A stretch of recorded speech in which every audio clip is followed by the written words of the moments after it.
So this week, Jujutsu Kaisen Season 3, Episode 4 is dropping, which a lot of people are hyping up, as it will likely begin one of the most iconic mini-story arcs of the manga, being Maki's Zenin Clan massacre. This is one of the most important events of the Culling Games, and is a central character moment for Maki herself. Now, personally, the moment I hear about an anime character going on a rampage and killing nearly everyone in their own clan, there is one iconic character who instantly comes in mind: Itachi Uchiha. Now, I am not accusing Jujutsu Kaisen of stealing from Naruto. After all, the respective Uchiha and Zenin massacres are drastically different from one another, both in presentation, importance, and reasoning. But it does raise an interesting question. Between the strongest clan killer of today and the strongest clan killer in history, who is truly the most powerful?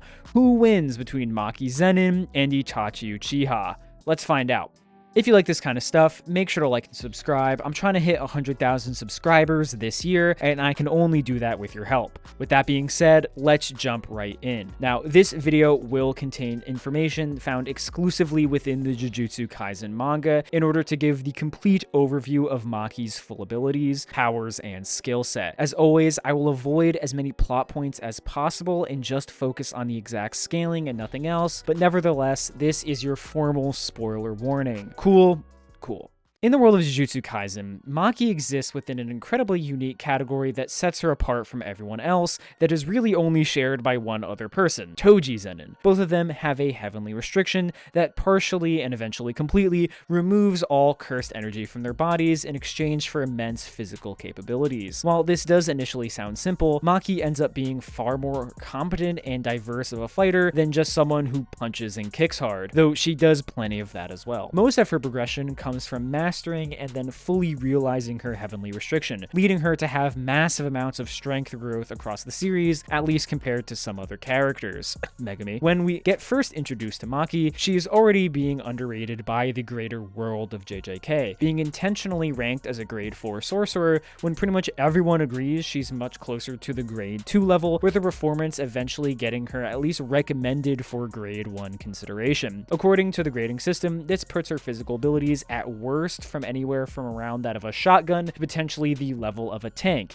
as grade 1 exceeds the attack power of a tank. Though these are real-world comparisons, they act more of a baseline and mostly underplay how powerful even grade 2 curses are, as within the series we see chapter 1 grade 2 curses being able to output small building levels of power. We do see a clear upper limit to Maki's power during this period though, as she has encounters with 3 of the 4 special grade disaster curses, being Hanami, Dagon, and Jogo. In all of these encounters, she is consistently shown to be outmatched, only able to lightly damage and keep up with them using special grade tools like Playful Cloud. And even then, they are holding back against her, and with Jogo, well, things got even worse. So I'd say pre-Shibuya Maki is around large building level, at least with Playful Cloud, as she's able to easily handle grade 2 curse spirits, but is consistently below true grade 1 level sorcerers and special grade curse spirits. However, this all drastically changes post Shibuya, when she recovers from her burns from Jogo and is empowered by Mai's sacrifice. Following her sister's wishes, she begins to completely destroy the Zenin clan, including one-shotting her father, who considered himself equal to or superior to Naobito. She then effortlessly kills the Hei, which are the strongest sorcerers of the Zenin clan,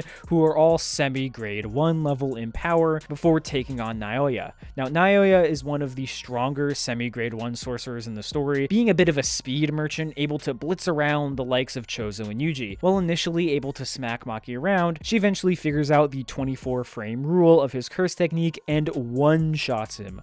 All of this, and she still isn't even fully realized. For that, we need to jump ahead to her rematch with the cursed spirit version of Naoya, where after initially getting blitzed by his Mach 3 speed, she has a mini training arc in the middle of the fight to finally be realized as an equal to Toji Zenin. It's this Maki who has all of her abilities and powers. Her soul split katana can ignore durability by attacking the soul directly, her body is immune to the sure hit effects of domains due to having no cursed energy, and she can make out the movements of the air and environment itself to predict her opponent's attacks. Once fully awakened, she has her best showings, most importantly taking on both 15 Finger Sukuna alongside Yuji while in Megumi's body, as well as 1v1 1ing the original form Sukuna, dodging his world-cutting slash, and even taking a black flash from him directly. She also, of course, gets all of the scaling from Toji, like easily killing Dagon and being able to defeat pre-awakening Gojo. While she can't make any massive city-busting explosions, she should at least be comparable in speed and strength to most of the other special grades, putting her power around town to potentially city level with the soul-cutting katana, and speed at massively hypersonic at her peak, as she and Toji just both have reacted to lightning. But will this be enough for Itachi? Let's get into it. Now, Itachi Uchiha is one of those characters that everyone agrees is strong, but is difficult to exactly scale. On one hand, he wins pretty much every fight we see him participate in, and his only major loss against Sasuke doesn't even really count for like 5 reasons. But on the other hand, every single version of Itachi we see on screen is suffering from something lowering his hypothetical prime levels of power in some way or another. In flashbacks, he's too young. By the time he appears as an adult, he's dying of disease, and when he returns as an Edo Tensei, he's weakened like all other Edo Tensei are. For this video, we're going to focus on the exploits of alive Itachi, going over only what he did and showed that he could do during his actual lifetime. This video is not going to devolve into an alive versus Edo Itachi debate, and this makes things infinitely simpler to talk about. In part 1, Itachi is thankfully incredibly easy to scale, as he's pretty much the strongest character we see, besides arguably Kurama and Minato himself. He easily defeats some of the strongest Jonin in the Leaf, including Kakashi, and is portrayed as clearly superior to the Sannin, in particular Orochimaru, who just says Itachi is stronger. So even with just a part 1 information, Itachi would be massively beyond the best attack potency feats in this part, like the feats of Kid Naruto and Jirobo that come out to town level. For reference, the entire Sound 4 at full power could not defeat 2 fatigued low-tier Jonin. Itachi, at the age of 11, had already surpassed these guys in rank and power. In part 2, Itachi's limits, or at least tier of power, are more consistently demonstrated when he needs the Susanoo to block Sasuke's Kirin, which has been calculated to island level. This level of power is really consistent with comparable Akatsuki members like Pain, who have also demonstrated island level strength with their strongest jutsu, like the Chibaku Tensei. Speaking of jutsu, Itachi has some of the most potent in the verse, from the illusion casting Tsukiyomi, which can leave people bedridden from even momentary genjutsu that can simulate entire lifetimes in a fraction of a second according to the novels, to the unbreakable Yata Mirror and spiritual sealing sword of his Susanoo, to Amaterasu flames that never burn out, and the move copying and prediction of the Sharingan. Honestly, the Naruto verse was lucky he was only pretending to be evil. But with that being said,